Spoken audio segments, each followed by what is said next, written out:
इस वास्तु की कक्षा में आप सभी का स्वागत है। सबसे पहले मैं ईश्वर को नमन करते हुए और अपने ज्योतिष गुरु परम श्रद्धेय रविंद्र कृष्ण अरोड़ा जी के चरणों में नमन करते हुए आज बहुत महत्वपूर्ण है।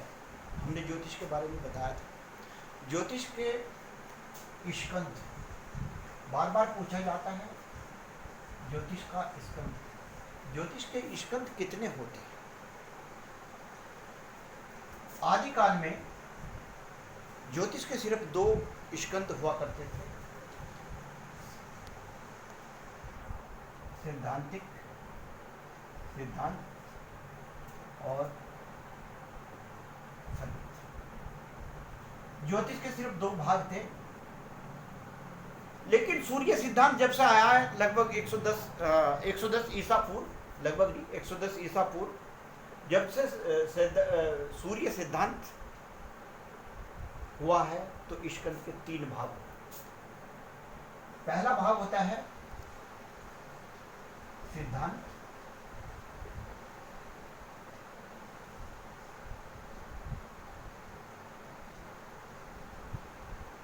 स्कंद के बारे में तो आप समझ गए।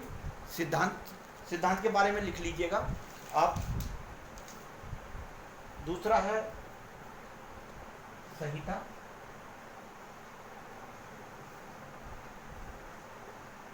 और तीसरा है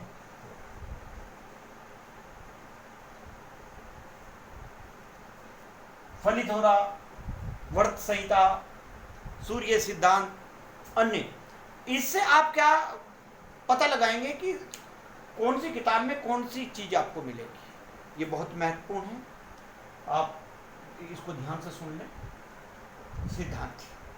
सिद्धांत के अंदर क्या क्या आता है लिख लें, सभी लिख लीजिएगा। प्रथम स्कंद है सिद्धांत। त्रुटि से लेकर के परले तक की गणना, सोर सावन नक्षत्र आदि, महीने, काल, मानव प्रभेद, ग्रह संचार, क्रिया, गणित क्रिया, उत्पत्ति आदि सब ग्रह, नक्षत्र और पृथ्वी की स्थिति का वर्णन इसमें ही आता है। क्या क्या करते हैं, क्या क्या इस किताब सिद्धांत में क्या क्या मिलेगा आपको। ऊंच नीच, उत्तरायण, दक्षिणायन, सूर्य ग्रहण, चंद्र ग्रहण में स्पर्श, मोक्ष आदि ग्रह, इसके अतिरिक्त नक्षत्रों के भ्रमण, संस्था, अक्षांश, लंबाद, राशि उदय, राशि अस्त, ये सारी चीजें जो भी गणित है वो सिद्धांत में मिलता है। इसकी 2-4 ग्रंथ का नाम हम आपको लिखवा रहे हैं, लिख लीजिएगा। लाघव, मकरत और ज्योतिर्गणित। ये थोड़ा सा हमने सिद्धांत के बारे में बताया। संहिता के बारे में सुन लीजिएगा। गणित को छोड़ करके ये दूसरा स्कंद है, इसमें गणित को छोड़ करके सब मैदानी ज्योतिष, जिसमें अंतरिक्ष, ग्रह, नक्षत्र, ब्रह्मांड आदि की गति की स्थिति, लोकों में रहने वाले प्राणियों की क्रिया विशेष द्वारा समस्त लोकों का समष्टिगत फलों का वर्णन संहिता में मिलता है। इसके किताबें, इसकी पुस्तकों में बाद में लिखा हुआ होता है। नारद संहिता, वरद संहिता, ये सारी चीज़ें, गर्ग संहिता, ये सब जो हैं इसी की ही संहिता की ही बुक है। तीसरा होता है, यह भी महत्वपूर्ण है, होरा। होरा में क्या क्या चीज आपको पढ़ने को मिलेगी। होरा स्कंद में जातक जातिक मुहूर्त प्रश्नादि का विचार कर वष्टि परक या व्यक्तिगत फलादेश का वर्णन मिलता है, यानी कि फल वगैरह जो हैं होरा के अंदर आते हैं। होरा शास्त्र हैं।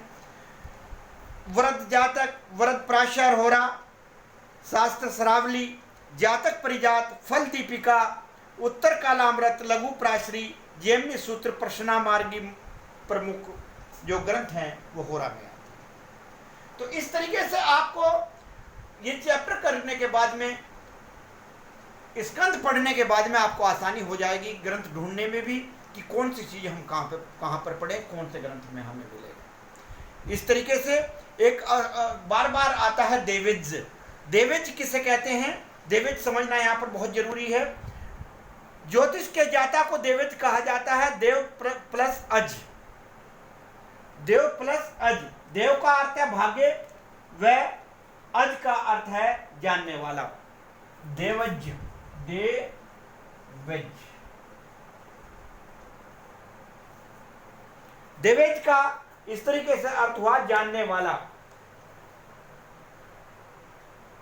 तो ये एक हमने कराया ज्योतिष के देवेज, जो ज्योतिष के जानकार को हम देवेज कहा जाता है। तो स्कंद आपने पढ़ लिए, 3 स्कंद होते हैं। बार बार आपको इनके बारे में विस्तृत जानकारी के लिए हम अलग से एक वीडियो डालेंगे। फिलहाल हमने आपको बताया कि कौन सी चीज़ कौन से ग्रंथ में आपको मिलेगी। इसी के साथ में जय तु संस्कृत, जय तु ज्योतिष।